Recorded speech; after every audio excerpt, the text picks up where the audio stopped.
எல்லாருக்கும் வணக்கம். இன்னைக்கு நம்ம பார்க்க போற கார் பாத்தீங்கன்னா சாண்ட்ரோங்க 2006 மாடலுங்க. வெறும் 1,75,000 பட்ஜெட்ல கொடுத்துருக்கோம். It's and top and variant. என்னென்ன ஃபீச்சர்ஸ் இருக்குன்னு பார்க்கலாம் வாங்க.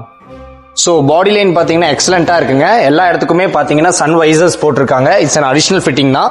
ப்ளஸ் வந்துட்டு டயர்ஸ் எல்லாமே வந்துட்டு எக்ஸலண்டான கண்டிஷனில் இருக்கு. இன்டீரியர் அப்படின்னு பார்த்துக்கிட்டோம்னா இன்டிகிரேட்டட் டிவைஸோட கொடுத்துருக்காங்க. மியூசிக் பிளேயர் வந்திருக்கு, ஏசி வந்துருது, பவர் ஸ்டேரிங் வந்துருது, சென்ட்ரல் லாக் வந்துருது, ப்ளஸ் வந்து ஃப்ரண்ட் அண்ட் பேக் ரெண்டுமே வந்து பவர் விண்டோஸ்லையும் வந்துருது. It's and seat covers plus வந்து ஃபுல் மேட் கட் மேட்ஸ் எல்லாமே போட்டிருக்காங்க. இட்ஸ் அ டாப் அண்ட் வேரியன்ட்ங்கிறனால பின்னாடி வந்து வைப்பர் ப்ளஸ் டிஃபாகர் எல்லாமே வந்திருக்கு. ரிவர்ஸ் சென்சாரும் ஆட் ஆனா போட்டிருக்காங்க. So it's a Coimbatore registration car. FC வந்து பாத்தீங்கன்னா 2028 மட்டும் லைவ்ல இருக்கு. It's an second owner car. It's comes with 1,75,000 quote பண்ணியிருக்கோம். இனிஷியல் வந்து பாத்தீங்கன்னா ஆவரேஜா ஒரு 70,000 60 to 70,000 இனிஷியல் இருந்தாலே போதுமானது. பேலன்ஸ் வந்து நம்ம ஃபினான்ஸும் கூட 2 to 2.5 இயர்ஸ் மட்டும் ப்ரொசீட் பண்ணி தரோம்.